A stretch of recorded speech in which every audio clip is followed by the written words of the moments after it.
이라고 한 사람입니다. 요셉이 마리아의 집에 가끔씩 들려서 뭐 불편한 거는 없는가, 뭐 이것저것 보살펴 주기도 하고 또 안부도 묻고 보고 싶기 때문에 가서 보고 그러는 중에 마리아에게 이상한 것이 발견한 것이 나타났습니다. 뭐냐면 그의 배가 점점 불러오기 시작한다는 거예요. 바로 아기를 가졌다라고 하는 데에 대해서 이 요셉은 몹시 고민스러웠습니다. 어떻게 하느냐? 이 상황을 어떻게 대처해야 되느냐? 굉장히 고민스러웠습니다. 그 당시에 율법은 부정하게 아기를 갖게 되면은 돌로 그를 치라고 그랬습니다. 돌로 쳐 죽이라고 그랬어요. 그러니 이 요셉이 마리아에게 그렇게 할 수도 없는 입장입니다. 어떻게 아무리 마리아가 부정한 행위를 했다 하더라도 그렇게까지 하고 싶은 마음이 그에게 있지를 않았습니다. 그래서 결코 요셉은 결심을 하게 되지요. 이것이 오늘 본문의 말씀입니다. 19절에 보니까 그의 남편 요셉은 의로운 사람이라 그를 드러내지 아니하고 가만히 끊고자 하여 그랬어요. 그는 그래도 의로운 사람이다. 의롭다라고 하는 것은 하나님을 믿는다라고 하는 뜻입니다. 로마서 4장 3절에 성경이 무엇을 말하느냐? 아브라함이 하나님을 믿음에 그것이 그에게 의로 여겨진 바 되었느니라 그랬습니다. 아브라함이 하나님을 믿음에 그게 의로 여겨졌다는 거예요. 그래서 아브라함이 하나님을 믿었기 때문에 하나님은 그를 들어서 썼습니다. 이 요셉도 하나님을 믿음에 그가 의로운 사람이에요. 그래서 하나님이 그들을 사용하게 된 것입니다. 물론 성경에 다윗의 자손에서 메시아가 탄생한다는 예언이 있습니다. 그 예언에 따라서 이 마리아와 그리고 정혼한 요셉을 통해서 하나님이 이 원대한 계획을 이루시게 되는 거예요. 그래서 의롭다고 하는 것은 하나님을 믿는다라고 하는 뜻입니다. 오늘 우리가 의로워지는 것은 예수 그리스도를 믿음으로 말미암아서 의롭게 되는 것입니다. 흔히들 그러지요. 아주 착하고 뭐 법도 잘 지키고 이렇게 사는 사람을 가리켜서 법 없이 사는 사람이다 그래요. 법이 없어도 그 사람은 아주 착하게 산다는 거예요. 그러나 그 사람이 의로운 사람은 아닙니다.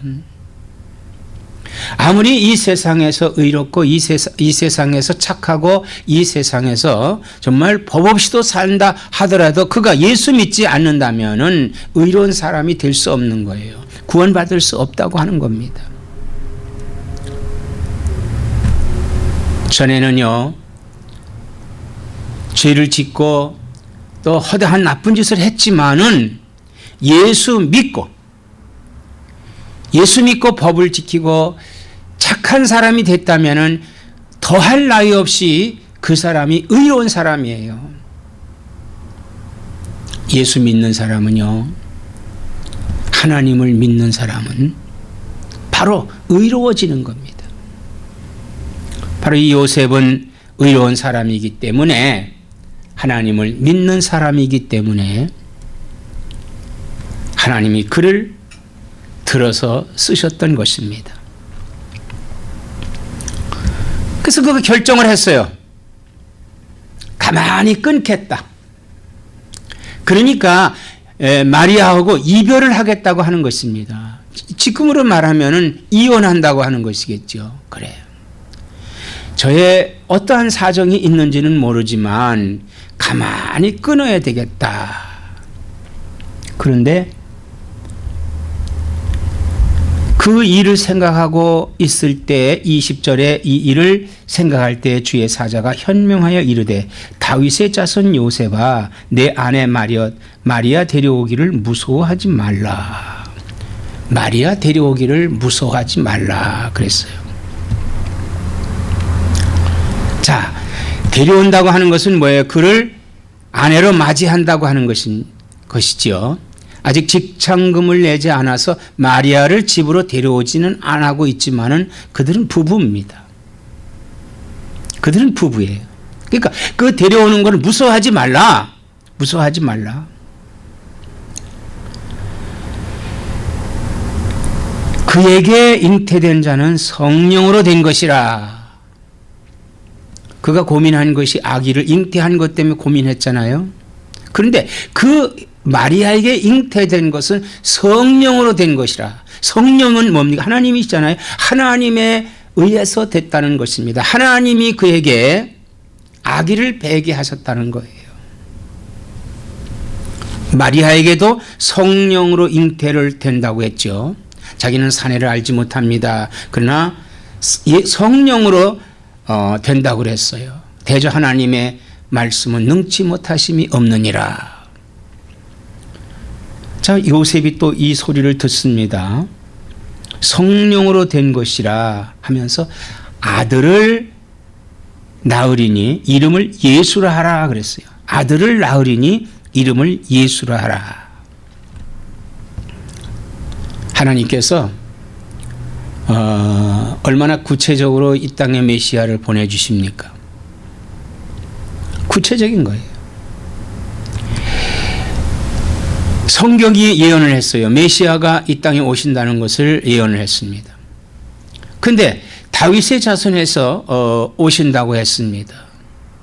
그리고 그 탄생지는 베들레헴이라고 했습니다. 지금 하나하나 이루어지고 있는 거예요. 성경대로 이루어지고 있습니다. 아들을 낳으리니 그 이름을 예수라 하라. 이름까지도 지어주십니다. 이름까지 지어주시는 거예요. 1장 23절에 보라 처녀가 잉태하여 아들을 낳을 것이요 그의 이름을 임마누엘이라 하셨으니 이를 번역한즉 하나님이 우리와 함께 계시다 함이라 그랬습니다. 예수는 임마누엘입니다. 임마누엘은 하나님이 우리와 함께 하신다고 하는 것입니다. 할렐루야. 하나님이 우리와 함께 하시는 거예요. 즉 하나님께서 이 땅에 오시어서 이 땅에 오실 때 아들이라고 하는 그런 신분으로 즉 사람으로 이 땅에 오신 것입니다. 그러나 그는 참 사람이시면서 그는 참 하나님이세요. 왜? 만약에 어떤 사람들이 생각하는 것과 같이 메시아는 좋은 가문에서 태어날 것이라고 생각을 합니다. 그래서 메시아를 지금도 인정하지 않고 있는 사람들이 있습니다. 그러나 이 세상에 온 사람들, 이 세상에 남자와 여자를 통해서 이 세상에 온 사람들이 구세주가 될 수 없는 몇 가지 상황이 있습니다. 세계를 지배하고자 하는 야심에 찼던 사람들이 있죠. 히틀러, 나폴레옹이라든지 혹은 죽지 않고 영원히 살고자 했던 사람이 있습니다. 불로초를 구했죠. 아무리 세상에 있는 좋은 걸 먹어도 그는 요절하고 말았습니다. 세상을 제패할 수 없었어요. 당시에 히틀러의 위용은 대단했습니다. 곧 전 유럽을 삼키고 전 세계를 지배할 것이라고 생각을 했습니다. 그들의 야망에는요. 그러나 그러지 못했어요. 이제까지의 역사상에서 이렇게 세계를 제패할 수 있는 그런 인물이 나타나지를 못했어요. 그리고 그런 사람이 나타난다 할지라도 그들은 뭘 줍니까? 인간에게 죽음과 고통과 가난과 말할 수 없는 그런 그 저주를 줄 뿐이지 그들에게 어떠한 우리 인류에게 평화와 행복을 줄 사람은 아무도 이 세상에 없었어요. 인간이 태어나서 이 세상을 지배할 수 있는 위인은 없는 겁니다. 그러나 예수 그리스도는요, 이 땅에 오셔서 온 인류에게 평화를 주십니다. 그리고 그들에게 구속을 주셔서 구원받게 하는 메시아로 이 세상에 오신 겁니다. 자, 이 세상의 평화가 뭡니까? 이 세상의 평화는 뭐예요? 각자의 심령이 평안해지는 것이 평화입니다. 예수 그리스도를 믿음으로 말미암아 우리의 심령에 찾아온 것이 뭡니까? 평화입니다. 예수 그리스도가 우리에게 오심으로 말미암아서 우리에게 모델이 생겼어요. 목적이 생겼습니다. 바라볼 수 있는 멘토가 생긴 거예요. 따라갈 수 있는 지도자입니다. 나는 길이요 진리요 생명이니 나로 말미암지 않고는 아버지께로 올 자가 없느니라고 그랬어요. 사랑하는 성도 여러분, 예수님은요 참 사람이면서 그에게는 참 하나님이십니다. 마리아에게 잉태된 것은 육신적으로 사람으로 잉태됐지만은 그가 잉태한 것은 성령으로 잉태됐기 때문에 그는 하나님이시다 이거예요. 그분은 참 인간이시며 참 하나님이십니다. 그러므로 우리 이주 예수 그리스도는 죄가 없으신 분이 하나님이시기 때문에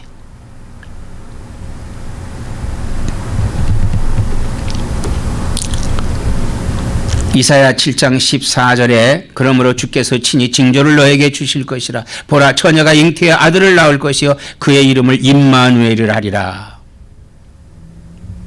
이미 주님이 오시기 전 700년 전에 예언된 말씀입니다. 처녀가 잉태해 아들을 낳는데 그 이름은 임마누엘이다. 하나님이 우리와 함께 하신다. 하나님이 우리와 함께 하시는 겁니다. 이 땅에 오셔서 우리를 죄에서부터 구속해 주셨습니다. 볼지어다 내가 문 밖에서 문을 두드리노니 누구든지 내 음성을 듣고 문을 열면 내가 그에게로 들어가 그는 나와 더불어 먹고 나는 그와 더불어 먹으리라 그랬어요. 우리와 함께 하시는 하나님.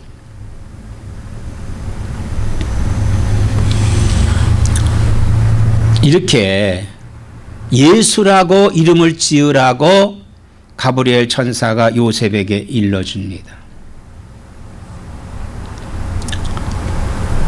그리고 나서 요셉이 잠에서 깼어요. 잠에서 벌떡 깼습니다. 그런데 그냥 일반적인 꿈이 아니라 이것은 주의 사자가 그에게 일러준 말이기 때문에 그는 너무 하나님 앞에 감사한 거예요.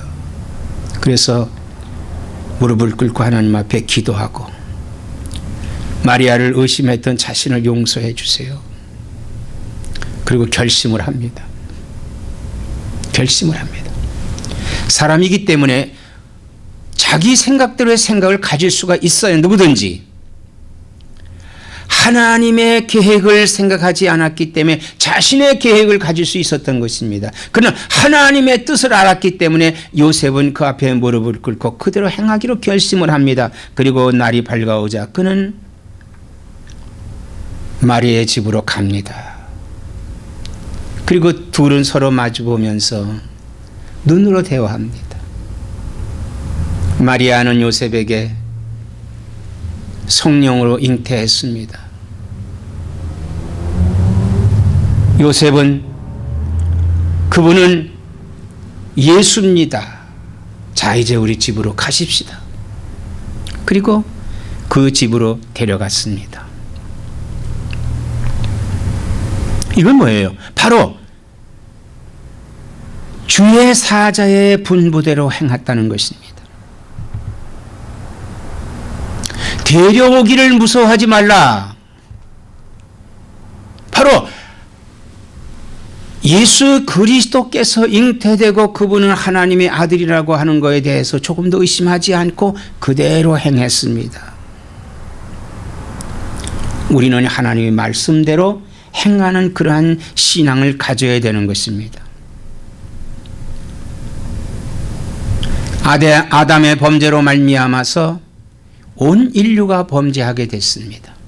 아담의 범죄는 한 사람이 순종하지 아니함으로 말미암아서 온 인류가 범죄한 것입니다. 그러나 예수 그리스도께서 순종하여 십자가를 지심으로 말미암아 온 인류를 구속하는 놀라운 역사를 이루셨습니다. 로마서 5장 19절에 한 사람이 순종하지 아니함으로 많은 사람이 죄인 된 것 같이 한 사람이 순종하심으로 많은 사람이 의인이 되리라, 이렇게 말씀을 했습니다. 요셉이 순종하지 아니했다면은 예수님께서 이 땅에 오실 수 있었겠습니까? 요셉은 아주 순종하는 사람이었습니다. 순종이라고 하는 것은 순순히 따르는 것이에요. 어떤 이의를 제기하거나 거기에 어떤 단서를 달았던 것이 아니라 주의 사자가 일러준 그 말 그대로 행합니다. 마리아라 데려오기를 무서워하지 말라. 그는 무서워하지 않고 두려워하지 아니하고 당연히 그를 데려왔습니다. 오늘 예수 그리스도께서 우리를 위해 십자가에 죽으신 것에 대해서 우리는 당연히 믿어야 됩니다. 그대로 믿어야 됩니다. 그럴 때 구속함을 이루게 되는 것입니다.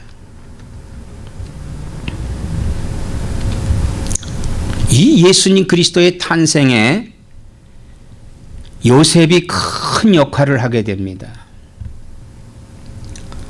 사실 예수님께서 잉태가 되고 거진 해산할 날이 차기 전에 당시의 그 통치자였던 총독이 전 이스라엘 유대인들에게 호적을 하라는 명령을 내립니다. 근데 그 호적을 할 때에는 그 사람은 그 계보를 따라서 해야 되기 때문에 고향에 가서 해야 되는 거예요. 고향. 그래서 이 마리아와 이 요셉의 고향은 베들레헴입니다. 베들레헴에. 그래서 그들이 그 베들레헴까지 가게 되지요. 가는 여정이 그냥 요즘 같으면 비행기 타고 간다든지 자동차를 타고 간다든지 하지만 그 옛날에는 그러지 않잖아요. 좀 편히 갈 수 있는 게 나귀를 타고 가는 건데 이들은 나귀를 탈 수 있는 그런 형편은 되지 못했습니다. 그래서 걸어서 베들레헴까지 갔어요. 그러니 며칠 걸렸겠죠. 그 추위에 얼마나 고생했겠습니까. 그래서 그 가보니까 베들레헴에 가보니까 그들이 기거할 수 있는 여간방이 없는 거예요. 노 베칸시, 방이 없어요. 그래도 기거해야 그들이 방이 있어야 될 게 아닙니까? 그 추운 겨울인데요. 그래서 여관을 두드립니다. 방 하나만 주세요. 방이 없습니다. 또 다른 곳에 가서 방을 하나만 주세요. 방이 없습니다. 그러니까 어느 곳에서는 방은 없고 헛간이 있는데 거기는 말이 기거했던 곳입니다. 그것이라도 쓰시겠습니까? 네, 그러면 됐죠. 그것에 주세요. 그래서 말 구유에 그들이 여장을 풀게 됩니다. 그리고 그날 해산을 하는데 바로 예수님이 탄생하게 됩니다. 그런데 주의 사자의 분배대로 행하면서 25절에 아들을 낳기까지 동침하지 아니하더니 나음의 이름을 예수라 하니라 그랬어요. 마리아를 데리고 집으로 데려와서 예수를 낳기까지 동침하지 않았다고 그랬습니다. 왜 동침하지 아니했을까요? 거룩한 분을 잉태했기 때문에. 그리고 그는 하나님을 믿는 의로운 사람이기 때문에 동침하지 아니했습니다. 그리고 어려운 그 일이 있어도 그는 베들레헴까지 갔습니다. 고생을 마다하지 아니했습니다.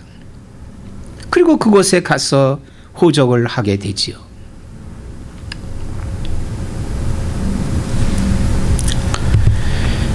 우리가 예수님의 탄생에 대해서 큰 역할을 담당한 사람은 마리아뿐만 아니라 이 요셉이라고 하는 사람의 의로운 하나님을 믿는 믿음의 행위가 예수님을 탄생케 하는 놀라운 역사를 이루게 했던 것입니다.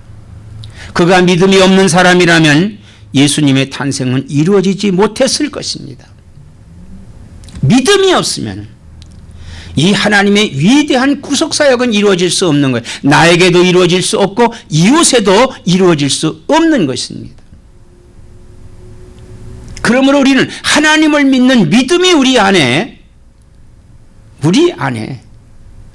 아주 뜨겁게 있어야만 되는 것입니다. 그러나 이 믿음이라고 하는 것, 즉 요셉이 하나님을 믿는 믿음도 그가 믿는 것이 아니라 하나님께서 그로 하여금 믿게 하시게 하는 겁니다. 성령이요 하나님이시죠. 삼위일체 하나님이신데 그 성령이 아니고서는 우리가 하나님을 믿을 수가 없습니다. 그래서 그 당시에 이 구약의 당시에는 성령이 특별한 사람들에게만 역사하셨습니다. 모세라고 한다든지 아브라함이라고 한다든지 또 예언자, 선지자 혹은 제사장들 이런 사람들에게 역사하셨습니다. 왕에게 역사하셨습니다. 신약에서는 오순절 성령의 강림함으로 말미암아 모든 사람에게 성령이 역사하시는 거예요. 그래서 성령님이 나로 하여금 예수님을 믿게 하는 겁니다. 하나님을 믿게 하는 거예요. 바로 이 요셉이 하나님을 믿었던 것은 성령이 그 안에 들어가심으로 말미암아 그가 하나님을 믿게 했던 것입니다. 할렐루야. 그러므로 하나님께서 계획하시고 섭리하신 일은 모두가 성취가 됩니다. 성령으로 역사하기 때문에. 그러므로 우리는 성령을 소멸하면 안 됩니다. 성령을 거부해서 안 됩니다. 성령을 환영하고 성령을 뜨겁게 받는